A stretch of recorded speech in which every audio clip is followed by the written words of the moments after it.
Question number दीजिएगा। The sound and the fury. Fury मैंने तो गुस्सा, आवेश, खराब सेंस है। By William Faulkner. The sound and the fury the modern American novel by William Faulkner. ये मॉडर्न है, देखिएगा कैसे। This is considered Faulkner's best work of fiction. माना जाता है इस राइटर का सबसे अच्छी किताब इसको यही वाली है, साउंड एंड फ्यूरी नामी किताब है। The novel shows the break down of the Compson family. ये कहानी क्या दिखाती है, ये परिवार है, कॉम्सन जो है ना परिवार, जैसे हम लोग मिश्रा, झा, सिन्हा, सिंह, यादव, ये सब टाइटल है, उस तरह इसका भी इंग्लिश में टाइटल है। कॉम्सन फैमिली, इसका ब्रेक डाउन, कैसे परिवार ख़त्म हो जाता है, नष्ट हो जाता है, ये दिखाता है। The story covers a period of 3 decades. 3 decades हो गया, ये 3 हो गया, डेकेड हो गया 10 साल, तो 3 और 10 हो गया 30 साल की कहानी है ये, यहाँ से लेकर यहाँ तक। डेट नहीं याद होगा तो छोड़ दीजिए ना। The novel has 4 नैरेटर्स। अब देखिए क्या मॉडर्न में क्या है, चर्चर आदमी ये कहानी सुनाता है। पहला नैरेटर जो कहानी सुनाना है बेंजी है, दूसरा है क्विंटिन, तीसरा है जेसन, एंड चौथा जो है द राइटर फॉकनर हिमसेल्फ, ये खुद कहानी सुनाता है। तो क्या कहते हैं, ये अब हम पेज 2 में आ रहे हैं। आज अकेले हैं तो अकेला कर रहे हैं। अब पेज 2 देखिए क्या है। Benjy, Quentin and Jason are brothers. ये सब तीनों भाई है, और यही तीनों भाई अपने परिवार की कहानी सुनाता है। They belong to white Compson family. ये लोग वाइट है, ब्लैक, देखा अमेरिका में 2 तरह है ना, तो ब्लैक तो वाइट, तो ये लोग वाइट है। तो ये परिवार का ये नाम, ये सब इसी परिवार का है। एक एक करके अपने परिवार का विध्वंस कैसे नष्ट हो जाता है परिवार, इसकी कहानी सुनाता है। Benjy Compson is an idiot. ये दिमाग इसका खराब है, पागल है ये, हाफ माइंड का है, इडियट इसको कहते बुद्ध। ही स्टोरी इज, और उसकी कहानी भी वही है। क्या कहानी है, अ टेल। ये मेरा उगा नहीं, हाँ है तो है, अ टेल है, अ टेल है, कहानी है, टोल्ड बाय एन इडियट। कौन कहानी का है, कोई पागल का है। Full of sound and fury, खूब हल्ला गुल्ला, शोर खराबी बहुत है, शोर गुल बहुत है, साउंड एंड फ्यूरी, गुस्सा भी बहुत है। सिग्निफाइंग नथिंग, अर्थ क्या नहीं, कुछ नहीं अर्थ निकलता है। ये बहुत फेमस लाइन है मैकबेथ का, और इसी लाइन पर ये टाइटल दिया गया है। So the title of the novel is appropriate. तो यही सब कहानी है इस सब में, तो इसकी का टाइटल एक तो चींटी इसको भगा देते हैं, क्या कहते हैं। तो ये कहानी में ये इसी पर आधारित है, तो इसीलिए टाइटल जो है यही पड़ा है। So the title of the novel is appropriate. कहानी में कुछ और गल्ला से सब कुछ ठीक है। Benjy is the youngest son of Jason Compson senior. देखिए सीनियर में हो गया पिता, बेटा का भी यही नाम है, बापू का ही नहीं, तो दोनों में अंतर कैसे दिखाता है। सीनियर हो गया ये पिता हो गया, जूनियर हो गया son. So Benjy is the youngest son of Jason Compson senior. It is Benjy's 33rd birthday. 33 साल का ये हो गया, लेकिन दिमाग खराब है। We have his fragmented narrative.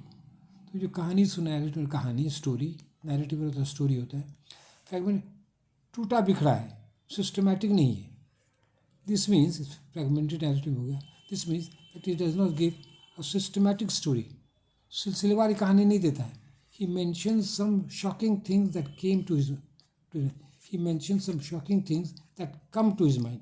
उसके दिमाग में जो सब बात आता है ना, बहुत शॉकिंग, वही सब खाली सुनाता है। अब इससे राइटर को भी फ़ायदा क्या, इसको इम्पोर्टेंट ही बात खाली घटना सुनाते हैं इस कहानी में। अब हमारे पेज 3 में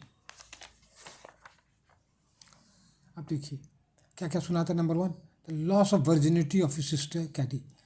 इसकी बहन का जो पहला सेक्स हुआ, कुछ शॉकिंग था, ये उसके दिमाग में ये बात आती है। और परिवार का कैसे नष्ट हुआ वही दिखा रहा है, ये हो गया। The sale of his father's pasture which has now become a golf course. एक समय उसका पापा का ही ज़मीन था, एकदम खेत खलिहान इसमें था, उसको बेच दिया, वहाँ पर क्या हो गया, गोल्फ कोर्स हो गया, वहाँ पर घोड़ा दौड़ता होता है, गोल्फ कोर्स हो गया। नहीं, गोल्फ वो होता है ना, बॉल जो वो नहीं, गोल्फ खेल होता है एक तरह का, खेल का मैदान बन गया है। ठीक है, ये पोलो नहीं है, गोल्फ है। गोल्फ में ना वो मारता है कस कस के, तो उसका जो ज़मीन था पापा का, तो बिक गया, ये लोग मैदान खेल बना लिया है। अब Quentin's castration after his attack, after he attack neighbours girl, देखिए कितना शॉकिंग घटना है। इसके भाई को, क्विंटेंस को क्या कैस्ट्रेट कर दिया। कैस्ट्रेट होता है ना, अंडकोश निकाल देना, टेस्टिकल्स को निकाल देना, सजा के रूप में देता है, लोग ज़बरदस्ती देता है, जो बदमाशी करता है ना। ये तो है थोड़ा पुराना सब ढल रहा था, अब तो इस कानूनी सब, उस कानून के खिलाफ ही है castration. Castration after his attack neighbours, ये भी बहुत बड़ी गलती किया है। दूसरी पड़ोसी की लड़की पर ये धावा बोल दिया सेक्स के ख्याल से, तो सजा के रूप में क्या क्या मोहल्ला वाला सब उसको अंडकोश निकाल दिया, कैस्ट्रेशन। तो ये सब परिवार में क्या नष्ट होने का ये सब लक्षण है, एक एक करके परिवार उसका ख़त्म होते जा रहा है। और लास्ट में ये है क्विंटेंस सुसाइड। तो गड़बड़ तो किया ही है, कैस्ट्रेट किया तो ये आपने अपने आत्महत्या ही कर दी। कहते ऐसा जीना, जिनसे क्या फ़ायदा। देखिए, फर्स्ट ना पहला नैरेटर हो गया, उसका तो पागल भाई। The second narrator is Quentin, ये खुद है Quentin. He takes the story back 18 year. देखिए, ये सुइसाइड कर लिया, अब फिर इसी के द्वारा कहानी सुनाई गई, इसीलिए लोगों को थोड़ा कन्फ्यूजन हो जाता है। ये कॉम्प्लेक्स नॉवल है, लेकिन ये सुइसाइड करने के पहले, मरने के पहले ही ये कहानी सुना रहा है। He takes the story back 18 years, 18 साल बैक ले जाता है। फ्लैशबैक टेक्निक है ये सब। He is a Hamlet like figure, Hamlet की तरह है, टू बी और नॉट टू बी वाला, उसको कोटेशन दे सकते हैं। He has incestuous feeling for his sister. देखिए क्या उसमें पाप है, अपनी बहन के लिए उसको सेक्स का feeling, incestuous. In the end Quentin commits suicide thinking about his sister Caddy. अपनी बहन को सोच के वो सुसाइड करता है। सब पाप का लक्षण सब है। Before his suicide he is aware that his family members Compsons are doomed.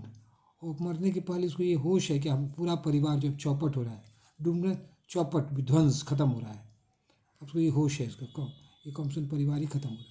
अब हम पेज 4 में आ रहे हैं। अकेले हैं, हाँ ठीक है। अब देखिए थर्ड नैरेटर कौन है, Jason is the third narrator. ये क्योंकि सब भाई ये सब है, अलग अलग कहानी सुना रहा है अपने परिवार का सब। He is a hard hearted man, कठोर है ये, हार्ड हार्टेड कठोर है। ही सेल्फिश, स्वार्थी है। He looks at Benjy as an unnecessary burden and would like to send him to an asylum. उसका अपने भाई जो है, उसको जो दिमाग खराब है, उसको उसको कितना बेकार है, अननेसेसरी बोझा है परिवार में। अच्छा होता है यदि उसको पकड़ खाना भेज देते। तो इससे कितना कठोर है, और जो बहुत आदमी प्यार से रखता है पागल होने पर भी लोगों पर, तो ये दिखाते हैं कठोर है। परिवार में फैमिली फीलिंग नहीं है, भाईचारा नहीं है, इससे ऐसा परिवार तो नष्ट होना ही है। Jason and his two brothers Benjy and Quentin show the downfall of the Compsons, the members of the white family. ये परिवार क्या है, वाइट, गोरे लोगों का परिवार है। ठीक है, अब देखिए लास्ट नैरेटिव कौन है, नैरेटर कौन है। Narrator, the fourth narrator is the writer Faulkner himself, खुद राइटर जो है वही नैरेट करता है। The writer shows that the black servant Dilsey is far better than a white master. ये क्या दिखाता है राइटर, क्या दिखाता है, ये है ब्लैक है, सर्वेंट है, लेकिन अपने वाइट मास्टर से कहीं अच्छी है।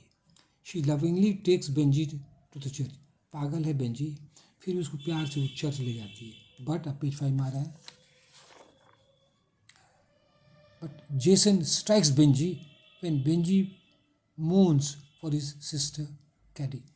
तो ये बेंजी को याद आ जाती है अपनी बहन, तो रोता है, रोता है, और तो इसके लिए क्या करता है, जोन उसको मारता है, थप्पड़ मार देता है। स्ट्राइक में थक्का मुक्का कोई मारा है, मारता है, स्ट्राइक्स। तो ये तो परिवार का खराब सा लक्षण है ये सब। The last part of the novel we see Benjy with empty eyes.